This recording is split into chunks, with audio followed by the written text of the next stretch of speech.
इस वीडियो में हम देखेंगे 1857 की क्रांति को लेकर परीक्षा उपयोगी महत्वपूर्ण प्रश्न और उनके उत्तरों को व्याख्यापूर्ण तरीके से बताया जाएगा। पहला क्वेश्चन आप देख रहे होंगे, 1857 की क्रांति सर्वप्रथम कहाँ से प्रारंभ हुई? बैरकपुर, मेरठ, दिल्ली और डी है कानपुर। तो इसको हम सबसे पहले मैप में देखते हैं। आपके सामने मैप होगा तो हम देखते हैं पहला बैरकपुर। बैरकपुर कहाँ पर? याद रखिएगा, बैरकपुर बंगाल में। और बैरकपुर में ये जो विद्रोह की घटना घटी थी वो घटी थी 34 NI रेजिमेंट में। और ये 34 NI रेजिमेंट की जो घटना घटी थी ये घटी थी मार्च 1857 में। और इसी 34 NI रेजिमेंट के एक सिपाही थे, कौन? मंगल पांडे। मंगल पांडे के द्वारा 29 मार्च के दिन अपने सार्जेंट के ऊपर गोली चला दी गई और इसी गोलीकांड के कारण सार्जेंट वाघ मारे गए और एक और थे ह्यूरसन, वो घायल हो गए। इस कारण से मंगल पांडे को मौत की सज़ा दे दी गई। किस तारीख को? 8 अप्रैल को। तो इसके पश्चात हम देखते हैं कि 34 NI रेजिमेंट को भंग कर दिया गया, ठीक है। लेकिन यहाँ से क्रांति की शुरुआत नहीं हुई। अगला ऑप्शन देख रहे होंगे मेरठ। और मेरठ में तीसरी कैवलरी रेजिमेंट के सिपाहियों के द्वारा चर्बी वाले कारतूसों का उपयोग करने से मना किए जाने पर उनको कैद कर लिया गया। लेकिन उनके सिपाहियों ने क्या किया? 10 मई को जेल में धावा बोला और अपने 85 साथियों को छुड़ा कर ले गए। और तो और उन्होंने ब्रिटिश सरकार के खिलाफ बगावत की भी घोषणा कर दिया। तो इस तरह हम देखते हैं मेरठ में ये घटना 10 मई से हुई और यहीं से बगावत की शुरुआत मानी गई है। इसके बाद हम अगला ऑप्शन देखें, दिल्ली। तो दिल्ली में हम देखते हैं मेरठ से विद्रोह करके सैनिक दिल्ली पहुँचे और 12 मई 1857 के दिन दिल्ली में बहादुर शाह जफर को सैनिकों ने भारत का बादशाह घोषित करके अंग्रेजी शासन के खिलाफ बगावत की बिगुल बजा दिया। तो एक और ऑप्शन देख रहे होंगे, कौन सा? कानपुर। तो कानपुर में हम देखते हैं नाना साहब के द्वारा ब्रिटिश सरकार के खिलाफ बगावत की घोषणा की गई। वो तारीख क्या थी? तो याद रखिएगा, 5 जून 1857। तो हम देखते हैं सबसे पहले इसमें पहली घटना कौन सी घटी? मेरठ। तो राइट आंसर कौन सा होगा? राइट आंसर होगा मेरठ। यहीं से 1857 की क्रांति की शुरुआत हुई थी। कौन सी तारीख को? तो वो भी याद रखिएगा, 10 मई 1857 के दिन। 1857 के संग्राम में सबसे पहले अंग्रेजों ने किसे पुनः अधिकृत किया? ए झांसी, बी मेरठ, सी दिल्ली, डी कानपुर। तो हम देखते हैं झांसी को। सबसे पहले झांसी की बात करें तो झांसी को अंग्रेजों के द्वारा मार्च 1858 में जीत लिया गया, हीरोज के नेतृत्व में। मेरठ और दिल्ली दोनों को एक साथ ही जीता गया। और ये कब जीता गया? तो याद रखिएगा, सितंबर 1857 में इसे जीत लिया गया। कानपुर को हम देखें तो कानपुर को जीता गया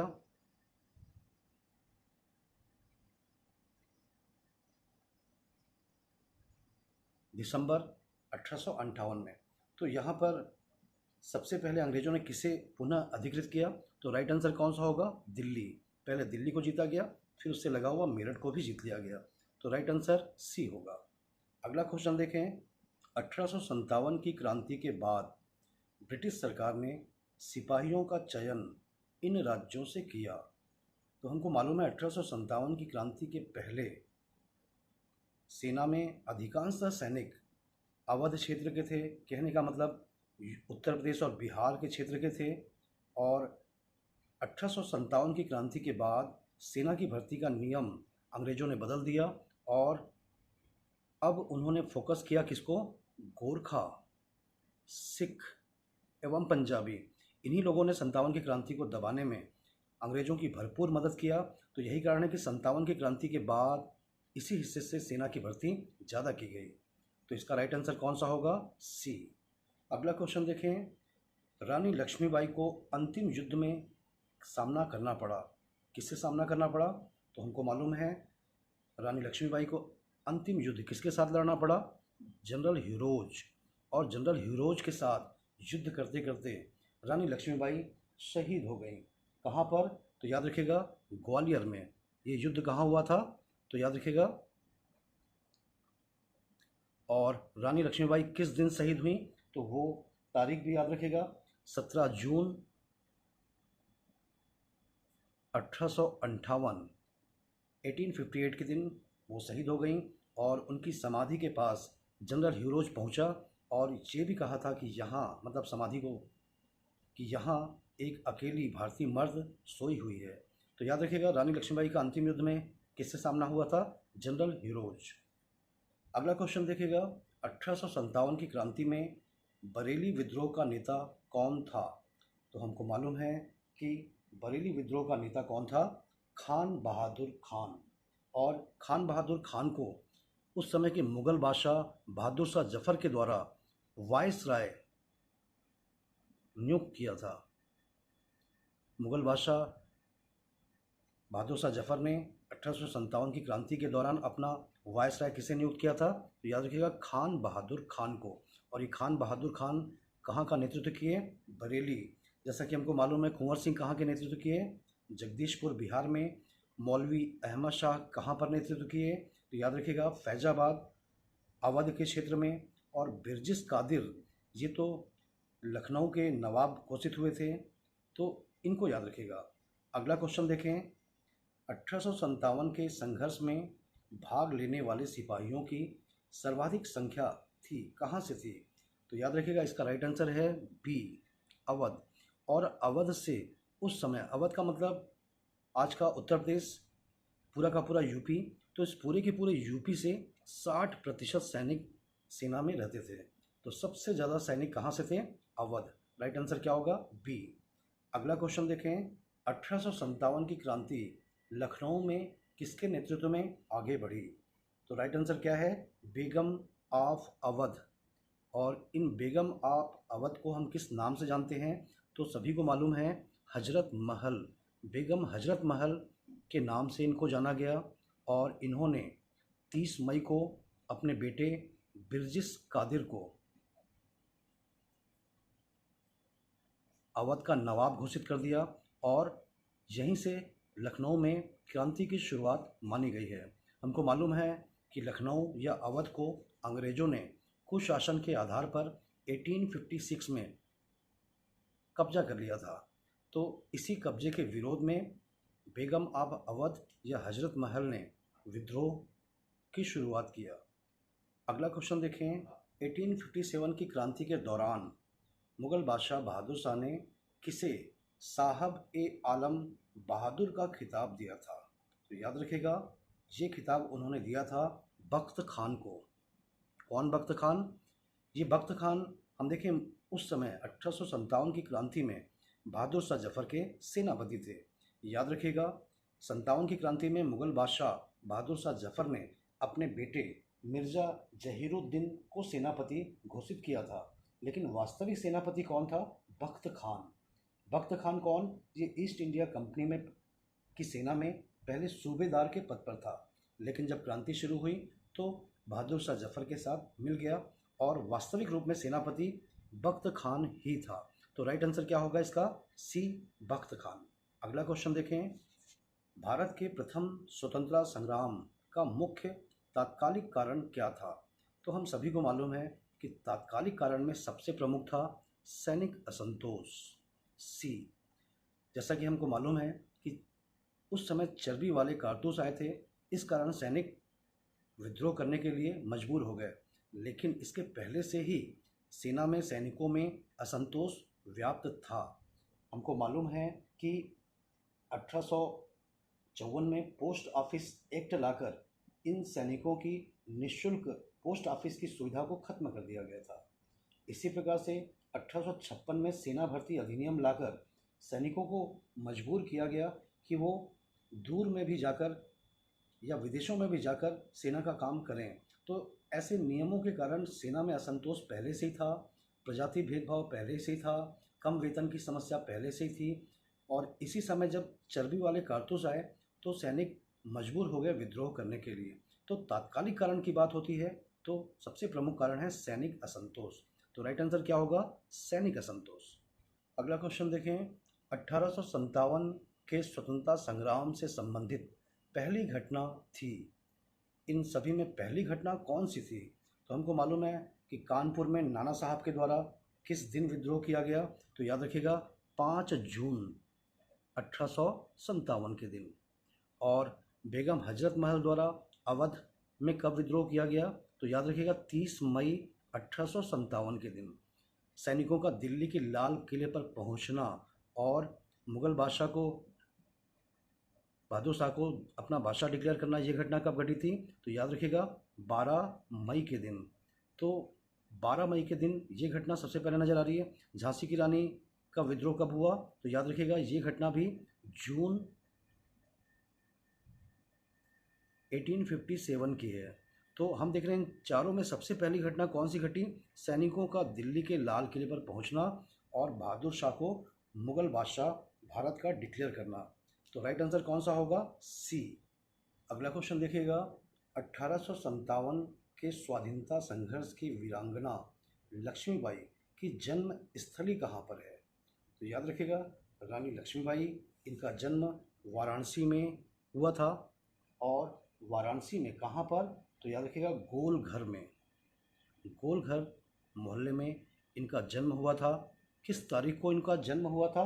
तो वो भी याद रखिएगा 19 नवंबर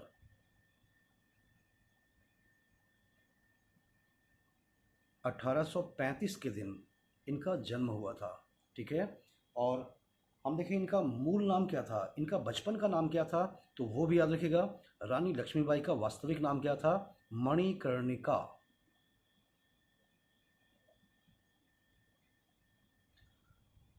तो ये याद रखिएगा। अच्छा हाँ, एक चीज़ और याद रखिएगा, इनकी समाधि कहाँ पर है? तो याद रखिएगा इनकी समाधि ग्वालियर, जनरल हीरोज से लड़ते लड़ते ये शहीद हो गई और ग्वालियर में इनकी समाधि है। अगला क्वेश्चन देखें, एनफील्ड राइफल सेना में कब शामिल की गई? तो इसका राइट आंसर क्या है? तो याद रखिएगा दिसंबर 1856। एनफील्ड राइफल के बदले में ब्राउन बेस राइफल पहले चलाई जाती थी, इसको हटाकर एक नई राइफल लाया गया। कौन सी? एनफील्ड। और एनफील्ड राइफल के प्रशिक्षण केंद्र बनाए गए कहाँ कहाँ पर? तो याद रखिएगा दमदम। और ये दमदम नाम की जगह कहाँ पर थी? बंगाल में। सियालकोट ये कहाँ पर था? तो याद रखिएगा ये पाकिस्तान में। और एक है अम्बाला, अम्बाला कहाँ पर? तो याद रखिएगा पंजाब में। तो इन 3 स्थानों में प्रशिक्षण केंद्र। तो याद रखिएगा दिसंबर 1856 में एनफील्ड राइफल सेना में शामिल की गई। अगला क्वेश्चन देखें, अजीम उल्ला खान सलाहकार थे निम्न में से किसके? तो याद रखिएगा अजीम उल्ला खान सलाहकार थे नाना साहब के। और नाना साहब के न केवल सलाहकार थे बल्कि नाना साहब ने इनको अपना विशेष दूत बनाकर लंदन में कोर्ट ऑफ डायरेक्टर के पास भेजा था ताकि नाना साहब की पेंशन वापस मिल सके। और हम देखते हैं अजीमुल्ला खान सिर्फ लंदन ही नहीं गए बल्कि तुर्की के खलीफा से मिलने के लिए भी तुर्की गए ताकि नाना साहब की पेंशन वापस दिलाई जा सके। तो इस तरह हम देखते हैं अजीमुल्ला खान किसके सलाहकार थे? राइट आंसर क्या होगा? ए, नाना साहब।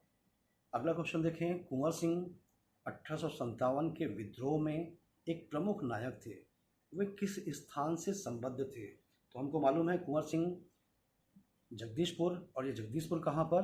बिहार। बिहार में जो आज का आरा, भोजपुर ये क्षेत्र है, यहीं पर स्थित था जगदीशपुर। और वहीं के जमींदार थे कुंवर सिंह। और कुंवर सिंह ने अंग्रेज़ों से मोर्चा लिया और शहीद हुए। किस तारीख को शहीद हुए? तो वो भी याद रखेगा। इनकी मृत्यु की तिथि थी 26 अप्रैल 1858।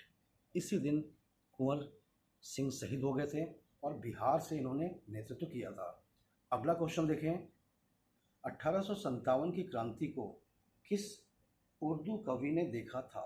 तो याद रखिएगा, मिर्ज़ा गालिब महान शायर कहलाते हैं और ये किसके दरबार में थे, ये भी याद रखिएगा। अंतिम मुग़ल बादशाह बहादुर शाह जफ़र खुद भी एक बहुत अच्छे शायर थे। शेर व शायरियों का बड़ा शौक़ था उनको, और उन्हीं के सहयोगी के रूप में मिर्ज़ा गालिब भी दरबार की शोभा बढ़ाते थे। तो याद रखिएगा, 1857 की क्रांति को किसने देखा था? गालिब। अगला क्वेश्चन देखें, 1857 के विद्रोह से निम्नांकित में से कौन संबद्ध नहीं था? तो हम देखें राइट आंसर, बेगम हजरत महल, ये तो लखनऊ से नेतृत्व की थी। कुंवर सिंह जगदीशपुर बिहार से नेतृत्व किए थे। मौलवी अहमद उल्ला शाह, इन्होंने फैजाबाद अवध में नेतृत्व किया। लेकिन उधम सिंह की बात करें तो उधम सिंह ये 1857 की क्रांति में नहीं शामिल थे, लेकिन ये क्रांतिकारी थे भारत के। याद करिए, इन्होंने Michael O Dyer, Jallianwala Bagh हत्याकांड का बदला लेने के लिए माइकल ओ डायर को मार्च 1940 में लंदन जाकर गोली से मारा था, और इसी कारण इनको मृत्युदंड दे दिया गया था। तो ये क्रांतिकारी थे जो 1857 की क्रांति में नहीं, लेकिन जालियांवाला बाग हत्याकांड की बदला लेने के लिए किसकी हत्या किया था इन्होंने? तो वो भी याद रखिएगा, माइकल ओ डायर की हत्या किया था लंदन में। ठीक है, अगला क्वेश्चन देखें, भारत में शिक्षित मध्य वर्ग ने ए ऑप्शन 57 की क्रांति का विरोध किया, बी समर्थन किया, सी तटस्थ बने रहे, डी देसी शासकों के विरुद्ध युद्ध किया। तो राइट आंसर क्या है? सी। हम देखते हैं, जो शिक्षित वर्ग था वो इस क्रांति में बिल्कुल न्यूट्रल बना रहा। न तो वो अंग्रेजों की ओर से शामिल हुआ और न ही वो भारतीयों की ओर से शामिल हुआ, बल्कि दूर से ही वो इस क्रांति को देखता रहा। तो राइट आंसर क्या है? सी। अगला क्वेश्चन देखिएगा, निम्नलिखित में से कौन 1857 के विद्रोह में अंग्रेजों का सबसे कट्टर दुश्मन था? ए मौलवी अहमद उल्ला शाह, बी मौलवी इमदादुल्ला, सी मौलाना फजल ए हक, और डी नवाब लियाकत अली। तो इसका राइट आंसर क्या है? याद रखिएगा, मौलवी अहमद उल्ला शाह। और इनके ऊपर ये फैजाबाद से क्रांति का नेतृत्व किए थे, और ब्रिटिश सरकार के द्वारा इनके ऊपर 50,000 रुपये का इनाम भी रखा गया था। ये दक्षिण भारतीय थे और दक्षिण भारत से आकर फैजाबाद में बस गए, और जब 1857 की क्रांति हुई तो इन्होंने फैजाबाद का नेतृत्व किया। तो याद रखिएगा, अंग्रेजों के सबसे कट्टर दुश्मन कौन थे? मौलवी अहमद उल्ला शाह। अगला क्वेश्चन देखें, निम्नलिखित वर्गों में से किसने 1857 के विद्रोह में भाग नहीं लिया? पहला खेतीहर मजदूर, दूसरा साहूकार, तीसरा कृषक, चौथा जमींदार। तो इसका राइट आंसर क्या है? हम देखते हैं, खेतीहर मजदूर इन्होंने तो हिस्सा लिया था, और साहूकार इन्होंने हिस्सा नहीं लिया था। इन्होंने हिस्सा नहीं लिया। कृषक, किसान लोग भी शामिल हुए थे अवध और बिहार के क्षेत्र में, और जमींदार वर्ग ये भी शामिल शुरू में हुआ था, लेकिन जब ब्रिटिश सरकार ने इनके ऊपर दबाव डाला और इनको लालच दिया कि इनकी ज़मींदारी वापस कर दी जाएगी, तो ये लोग भी क्रांति से अलग हो गए। तो निम्नलिखित वर्गों में से कौन कौन शामिल नहीं हुआ? तो याद रखिएगा, साहूकार और जमींदार ये वर्ग शामिल नहीं हुआ। तो राइट आंसर क्या होगा? डी, 2 और 4 ने हिस्सा नहीं लिया। निम्नलिखित में से किसने 1857 में अंग्रेजों से संघर्ष किया? तो वैसे तो हम देखें, चंद्रशेखर आज़ाद सभी लोगों ने किया, लेकिन 1857 की बात हो रही है। 1857 में इन चारों में जिन्होंने अंग्रेजों का सामना किया वो थे शहादत खान। ये महू नाम की जगह पर, ये महू कहाँ पर है? तो याद रखिएगा, इंदौर, एमपी में, इंदौर के पास में ही है महू। वहाँ से इन्होंने विद्रोह का झंडा ऊंचा किया, शहादत खान, सी। अगला क्वेश्चन देखिएगा, 1857 की क्रांति के संदर्भ में निम्नलिखित में से किसे उसके मित्र ने धोखा दिया तथा जिसे अंग्रेजों द्वारा बंदी बनाकर मार दिया गया? ए नाना साहब, बी कुंवर सिंह, सी खान बहादुर खान, और डी तात्या टोपे। तो इसका राइट आंसर क्या है? तात्या टोपे। तात्या टोपे, इनका वास्तविक नाम क्या था? तो याद रखिएगा, इनका वास्तविक नाम रामचंद्र पांडुरंग इनका वास्तविक नाम था, और ये नाना साहब के साथ सहयोगी के रूप में शामिल हुए कानपुर में, और उनके सेनापति के रूप में विद्रोह का झंडा इन्होंने कानपुर से उठाया। लेकिन जब नाना साहब दिसंबर 1857 में पराजित हो गए और वहाँ से नेपाल की ओर चले गए, तो तात्या टोपे भी कानपुर से निकलकर कालपी आ गए, और कालपी में रानी लक्ष्मीबाई के साथ इनकी मुलाकात हुई और दोनों ने मिलकर ब्रिटिश शासन के खिलाफ युद्ध किया। हम देखते हैं ग्वालियर में ब्रिटिश सेना हीरोज के नेतृत्व में, और दूसरी ओर लक्ष्मीबाई और तात्या टोपे। इस युद्ध में लक्ष्मीबाई पराजित हुई, शहीद हुई, और तात्या टोपे वहाँ ग्वालियर से भी निकलकर नागपुर की ओर चले गए। और फिर छिपते छिपते छिपते हम देखते हैं अंततः एक मित्र था इनका मान सिंह, उसी ने धोखे से तात्या टोपे को पकड़वा दिया और इनको अंग्रेज़ों के हवाले कर दिया। कहाँ पर? तो याद रखिएगा, शिवपुरी। और तात्या टोपे को शिवपुरी में ही फांसी पर चढ़ा दिया गया। याद रखिएगा, इनको फांसी पर किस दिन चढ़ाया गया? शिवपुरी में। तो डेट को भी याद रखिएगा आप अच्छे से, 18 अप्रैल 1859, और इसी दिन तात्या टोपे को मृत्युदंड की सज़ा दे दी गई। तो राइट आंसर क्या होगा? डी। अगला क्वेश्चन देखिएगा, निम्नलिखित में से कौन असम में 1857 की क्रांति का नेता था? ए दीवान मणिराम दत्त, बी कंदपेश्वर सिंह, पुरंदर सिंह, विथाली बरुआ। तो हम देखते हैं इसका आंसर है ए दीवान मणिराम। और दीवान मणिराम ने वहाँ के राजकुमार कंदपेश्वर सिंह को वहाँ का राजा घोषित कर दिया, और असम में भी विद्रोह की शुरुआत कर दी गई। आगे चलकर अंग्रेज़ों ने धावा बोला और दीवान मणिराम दत्त को पकड़कर फांसी पर चढ़ा दिया। अगला क्वेश्चन देखिएगा, निम्नलिखित में से कौन इलाहाबाद में 1857 की क्रांति का नेतृत्व किया? तो जी याद रखिएगा, यहाँ पे सभी के नाम याद हैं। लियाकत अली, ये वहाँ के मौलाना थे, और जब वहाँ विद्रोह हुआ तो इन्हीं के नेतृत्व में इलाहाबाद में ये विद्रोह किया गया था। तो लियाकत अली इसका राइट आंसर है, मौलाना लियाकत अली। अगला क्वेश्चन देखिएगा, नाना साहब का कमांडर इन चीफ कौन था? तो हमको मालूम है नाना साहब का कमांडर इन चीफ या एक है मुख्य सेनापति कौन था? तात्या टोपे। और तात्या टोपे का वास्तविक नाम मैं आपको बता चुका हूँ, रामचंद्र पांडुरंग।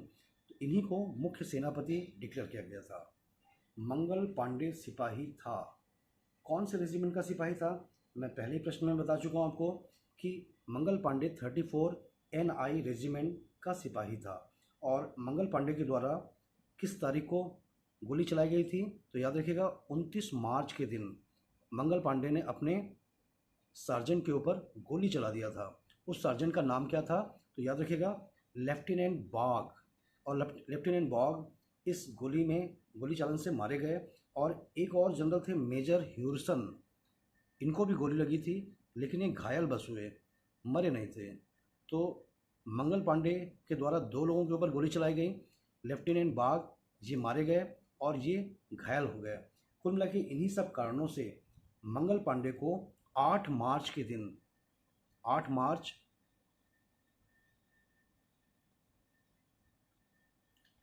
1857 के दिन फांसी पर चढ़ा दिया गया। तो राइट आंसर क्या है? D 34 NI regiment.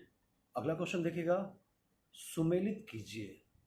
मतलब यहाँ पे नेताओं के नाम दिख रहे हैं, कहाँ से उन्होंने नेतृत्व किया वो दिखाया जा रहा है। तो हम देखते हैं नाना साहब, इन्होंने कहाँ से नेतृत्व किया था?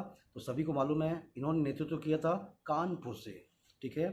नवाब हामिद अली खान, ये कहाँ से नेतृत्व किए थे? तो याद रखिएगा, दिल्ली से इन्होंने नेतृत्व किया। मौलवी अहमद उल्ला खान, फैज़ाबाद लखनऊ दोनों जुड़ा हुआ है, तो यहाँ पर ये आंसर आएगा। और मणिराम दीवान, इन्होंने असम से ही नेतृत्व किया था। तो बस यहाँ पे थोड़ा सा चेंज है, बाकी दोनों सेम टू सेम है। तो राइट आंसर जो होगा वो ऑप्शन में देख लीजिएगा। ठीक है। अगला क्वेश्चन देखिएगा, 1857 की क्रांति के समय भारत का गवर्नर जनरल कौन था? तो हमको मालूम है कि भारत का गवर्नर जनरल लॉर्ड कैनिंग था, जो कि 1856 में भारत का गवर्नर जनरल बना। इसी के समय में 57 की क्रांति हुई, और इसी के समय में ईस्ट इंडिया कंपनी का शासन समाप्त कर दिया गया। 57 की क्रांति का सबसे बड़ा परिणाम यही था कि भारत में ईस्ट इंडिया कंपनी के शासन को समाप्त कर दिया गया, और भारत का शासन ब्रिटेन के राजा या रानी के नाम से चलाया गया। तो जब कंपनी समाप्त हो गई तो गवर्नर जनरल की पोस्ट भी खत्म हो गई। अब भारत में अंग्रेजी शासन का जो सबसे बड़ा अधिकारी होता वो कहलाता वायसराय, और वायसराय का मतलब होता है ब्रिटेन के राजा के एजेंट। तो ब्रिटिश सम्राट के एजेंट के रूप में, वायसराय के रूप में सबसे पहली नियुक्ति किसकी हुई? लॉर्ड कैनिंग की। तो आप याद रखिएगा, लॉर्ड कैनिंग प्रथम वायसराय भी बने, और अंतिम गवर्नर जनरल भी लॉर्ड कैनिंग। लेकिन आगे चलकर हम देखेंगे कि इस पद को वायसराय भी कहा गया और गवर्नर जनरल भी कहा गया। इसलिए अंतिम गवर्नर जनरल की बात होगी तो माउंटबेटन आएगा, लेकिन प्रथम वायसराय जब भी पूछा जाए तो याद रखिएगा लॉर्ड कैनिंग को ही बनाया गया। अगला क्वेश्चन देखिएगा, 1857 में किसने इलाहाबाद को आपातकालीन मुख्यालय बनाया था? तो हमको मालूम है कि 57 की क्रांति के समय कौन गवर्नर जनरल था? Lord Canning. उस समय भारत की राजधानी दिल्ली ना होकर कलकत्ता थी, और उस समय मतलब क्रांति के समय क्रांति का केंद्र क्या था? तो ये मुख्यतः अवध का क्षेत्र, अवध से लेकर दिल्ली, मतलब आज का दिल्ली, उत्तर प्रदेश, बिहार। तो कलकत्ता की तुलना में इलाहाबाद 1857 के केंद्रों के बिल्कुल निकट था। तो इसीलिए कैनिंग के द्वारा आपातकालीन मुख्यालय इलाहाबाद को बनाया गया। जब तक क्रांति चलती रही तब तक कैनिंग कहाँ रहा? इलाहाबाद में। तो राइट आंसर क्या है? ए, इलाहाबाद। 1857 के विद्रोह के समय बैरकपुर में कौन ब्रिटिश कमांडिंग ऑफिसर था? तो याद रखिएगा, उस समय बैरकपुर छावनी का कमांडिंग ऑफिसर कौन था? तो सी आंसर राइट है, बेनेट हैर्से। और इनका पूरा नाम क्या था? तो वो भी याद रखिएगा, लेफ्टिनेंट सर जॉन बेनेट हैर्से, इनका पूरा नाम था, और ये उस समय बैरकपुर छावनी के कमांडिंग ऑफिसर थे। Right answer C. 1857 की क्रांति मुख्यतः किस कारण से असफल हो गई? तो हम देखते हैं, राइट आंसर हिंदू मुस्लिम एकता की कमी थी क्या? जी नहीं, बिल्कुल एकता दिखी। बी ऑप्शन, किसी सामान्य योजना व केंद्रीय संगठन का अभाव होना, ये सबसे प्रमुख कारण था 1857 की क्रांति के असफल होने का। क्रांतिकारियों के पास किसी प्रकार की योजना नहीं थी, न ही केंद्रीय संगठन था, और जो भी नेतृत्वकर्ता थे उनमें किसी प्रकार का कोई सामंजस्य था ही नहीं। इसी कारण 1857 की क्रांति असफल हुई। अगला क्वेश्चन देखें, 1857 की क्रांति के दौरान ब्रिटिश प्रधानमंत्री कौन था? तो याद रखिएगा, 57 की क्रांति के समय ब्रिटेन के प्राइम मिनिस्टर कौन थे? पामरस्टन।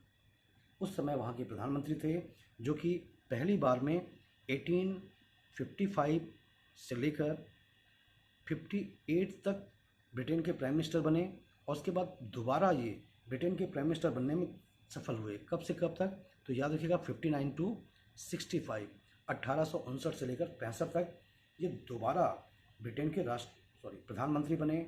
और इसके अलावा हम देखें, ग्लैडस्टोन की बात करें तो इनको याद रखिएगा, ग्लैडस्टोन को grand old man of the world कहा गया है, ग्लैडस्टोन। और ये चार बार ब्रिटेन के प्रधानमंत्री बने थे। कब से? तो याद रखिएगा, ये पहली बार ब्रिटेन के प्राइम मिनिस्टर बने 1868, और यहाँ से लेकर लगातार 4 बार ये ब्रिटेन के प्रधानमंत्री बनते चले गए। लॉर्ड एटली की बात करें तो हमको मालूम है कि ये 1945 में प्राइम मिनिस्टर बने थे, और इन्हीं के प्राइम मिनिस्टर के समय में भारत आज़ाद हुआ 1947 में। चर्चिल की बात करें तो याद रखिएगा, चर्चिल सेकेंड वर्ल्ड वॉर के समय ब्रिटेन का प्राइम मिनिस्टर कौन था? तो याद रखिएगा, कौन था? चर्चिल। ये 1940 से लेकर 1945 तक, जब तक सेकेंड वर्ल्ड वॉर चला, उस समय ब्रिटेन के प्राइम मिनिस्टर थे। आगे चलकर ये दोबारा फिर से चुने गए प्राइम मिनिस्टर के रूप में। कब से कब तक? तो वो भी याद रखिएगा, 1951 से लेकर 1956 तक ये दोबारा ब्रिटेन के प्राइम मिनिस्टर बने। और ये भी याद रखिएगा कि चर्चिल को नोबेल पुरस्कार मिला था। कब? 1953 में, 1953 में। किस क्षेत्र का? तो वो भी याद रखिएगा, साहित्य के क्षेत्र का नोबेल पुरस्कार भी चर्चिल को मिला था। तो खैर इस क्वेश्चन का राइट आंसर कौन सा है? B, Palmerston. अगला क्वेश्चन देखें, निम्नलिखित में से किन ब्रिटिश अधिकारियों ने लखनऊ में अपना जीवन खोया? तो आप ऑप्शन देखिएगा 1 2 3 1 3 4। तो इन चारों में हम देखें जॉन निकलसन, ये ऐसे थे जिनका निधन कहाँ हुआ? दिल्ली में हुआ। दिल्ली का घेरा लगाए हुए थे और इसी घेरे में इनकी मृत्यु 23 सितंबर 1857 को हो गई थी। तो ये दिल्ली में, और बाकी सभी के सभी जो हैं ये लखनऊ में इनका निधन हुआ था। 2 3 4, तो राइट आंसर क्या होगा? सी, इसका राइट आंसर है। अगला क्वेश्चन देखिएगा, 1857 का प्रथम स्वतंत्रता संग्राम असफल हुआ, क्यों? ए, सिपाहियों में उद्देश्य की कमी थी। बी, भारतीय राजाओं ने अंग्रेजों को साथ दिया। सी, ब्रिटिश सेना का संगठन व संसाधन अच्छा था। और डी है उपरोक्त सभी। तो हम देखते हैं यहाँ पर तीनों के तीनों स्टेटमेंट सही नज़र आ रहे हैं। सिपाहियों के उद्देश्य में बिल्कुल एकता की कमी थी। ये सिपाही जितना अंग्रेज़ों को लूटे पीटे उतना ही भारतीयों को भी लूटे पीटे, कोई उद्देश्य नहीं था। बी, भारतीय राजाओं ने बिल्कुल अंग्रेज़ों का साथ दिया। सिंधिया, होलकर, पटियाला नरेश, हैदराबाद के इन सभी ने अंग्रेज़ों का साथ दिया। सी, ब्रिटिश सेना का संगठन, इसमें कोई शक ही नहीं कि भारतीयों के पास संसाधन भी नहीं था और संगठन भी नहीं था। तो ये सभी कारणों से 1857 की क्रांति असफल हो गई। अगला क्वेश्चन देखें, सूची 1 को सूची 2 से सम्मिलित कीजिए और उनके कार्य क्षेत्र। हम देखते हैं बख्त खान, ये कौन था? बहादुर शाह जफर के सेनापति थे, तो निश्चित है कि ये दिल्ली में ही होंगे बख्त खान। मौलवी अहमद उल्ला शाह, इन्होंने फैजाबाद अवध में, याद रखिएगा फैजाबाद अवध में ही आता है, लखनऊ से फैजाबाद का एरिया अवध कहलाता है। तो मौलवी अहमदुल्ला शाह अवध से नेतृत्व किए। कुंवर सिंह जगदीशपुर बिहार, और ये जगदीशपुर आज के समय में कहाँ पर? आरा भोजपुर का एरिया, तो ये राइट आंसर यहाँ आएगा। और नाना साहब तो मालूम ही है कि कानपुर, तो राइट ऑप्शन आप चुन लीजिएगा। बख्त खान दिल्ली, मौलवी अहमदुल्ला अवध, कुंवर सिंह आरा बिहार, नाना साहब कानपुर। अगला क्वेश्चन देखें, इनमें से किसने 1857 के विद्रोह में सक्रिय रूप से हिस्सा लिया था?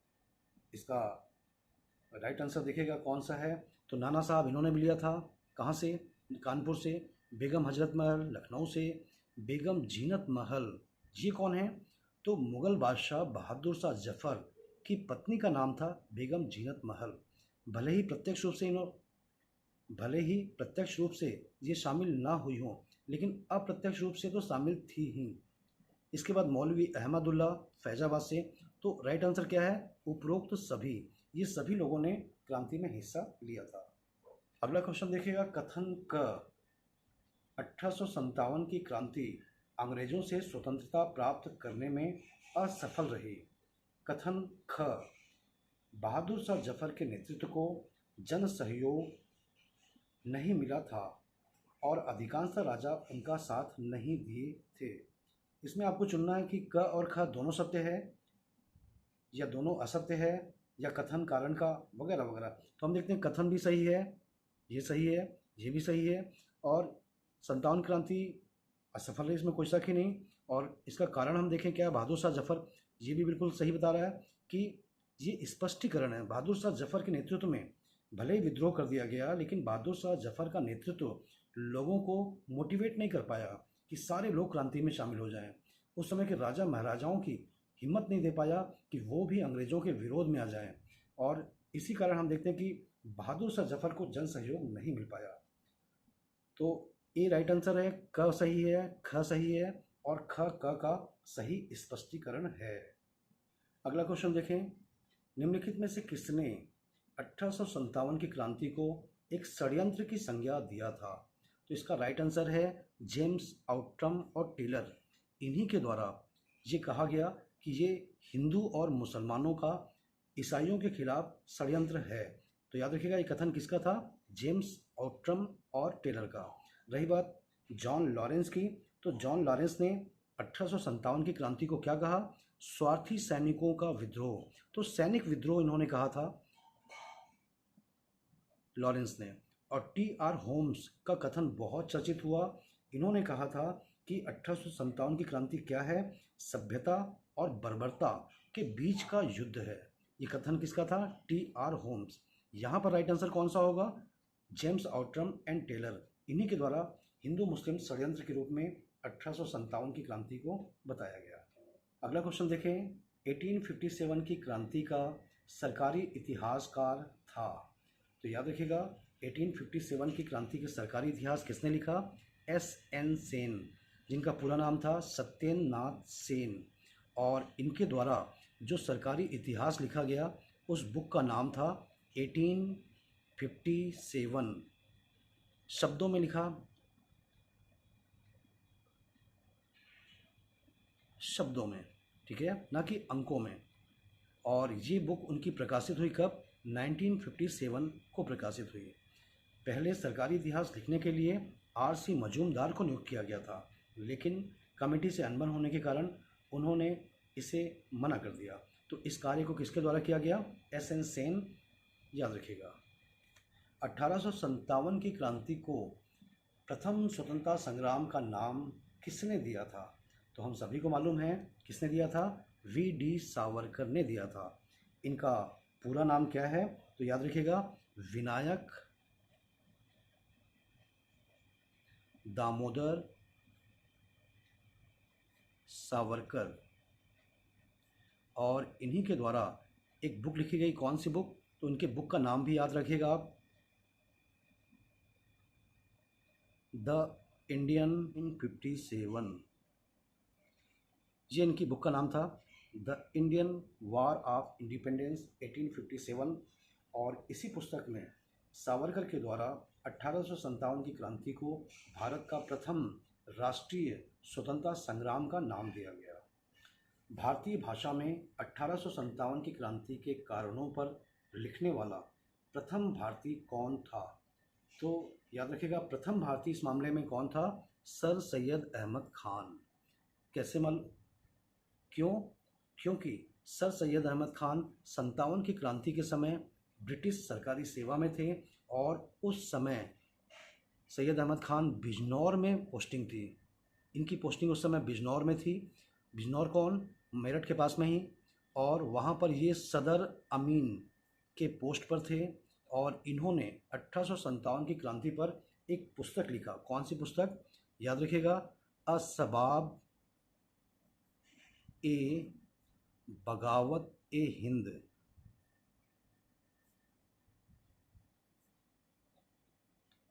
और इस पुस्तक में सर सैयद अहमद खान ने ये बताया कि 1857 की क्रांति सैनिकों की क्रांति थी। इन्होंने भी सैनिक विद्रोह कहा था। तो इस क्वेश्चन का राइट आंसर क्या है? सैयद अहमद खान।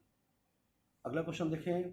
कथन किसका है? तथा कथित प्रथम राष्ट्रीय स्वतंत्रता संग्राम न प्रथम, न राष्ट्रीय और न ही स्वतंत्रता संग्राम था। ये कथन बहुत चर्चित कथन है 1857 की क्रांति के बारे में। और ये स्टेटमेंट था R.C. मजूमदार का। और R.C. मजूमदार को ही पहले सरकारी इतिहास लिखने के लिए नियुक्त किया गया था, लेकिन इन्होंने मना कर दिया और इन्होंने अपनी पुस्तक अलग से लिखा, अलग से छपवाया। इनकी बुक का नाम आप भी नोट कर लीजिएगा, द सिपाही म्यूटिनी 1857। ये इनकी बुक का नाम था और ये बहुत प्रसिद्ध इतिहासकार हैं। तो राइट आंसर क्या होगा? डी। अगला क्वेश्चन देखिएगा। 1857 की क्रांति के विषय में निम्न में से कौन सी अवधारणा सही है? ए, भारतीय इतिहासकारों ने इसे भारतीय क्रांति कहा। बी, ब्रिटिश इतिहासकारों ने इसे राष्ट्रीय विद्रोह कहा। सी, इसने भारत में ईस्ट इंडिया कंपनी के शासन को समाप्त कर दिया। डी, यह क्रांति भारत में प्रशासनिक तंत्र सुधारने हेतु की गई थी। तो इन चारों कथन में हम देख रहे हैं, चारों कथन में यही कथन सही है कि ईस्ट इंडिया कंपनी के शासन को समाप्त कर दिया। बल्कि चारों कथन गलत भी नजर आ रहे हैं, सॉरी तीनों कथन गलत हैं। सी जो है सही नजर आ रहा है। तो राइट आंसर होगा सी। अगला क्वेश्चन देखें। महारानी विक्टोरिया ने भारतीय प्रशासन को ब्रिटिश ताज के नियंत्रण में लेने की घोषणा कब किया? तो याद रखिएगा ये घोषणा कब हुई थी? तो याद रखिएगा 1 नवंबर 1858 के दिन तो राइट आंसर क्या है? ए, 1 नवंबर 1858 के दिन। अगला क्वेश्चन देखें, 1857 की क्रांति के बाद कौन सा आयोग सेना के पुनर्गठन के लिए बनाया गया? ए, पब्लिक सर्विस आयोग, बी, पील आयोग, सी, हंटर आयोग और डी है साइमन आयोग। तो याद रखिएगा इसका राइट आंसर है पील आयोग। 1857 की क्रांति के बाद जोनाथन पील की अध्यक्षता में एक कमेटी की स्थापना की गई और इस कमेटी को नाम दिया गया रॉयल कमीशन, जिसने सेना का पुनर्गठन किया। और इस पुनर्गठन के द्वारा जो सैनिकों की संख्या थी, पहले यूरोपीय सैनिकों की संख्या 57 की क्रांति के पहले 45,000 थी, उसको बढ़ाकर 65,000 कर दिया गया।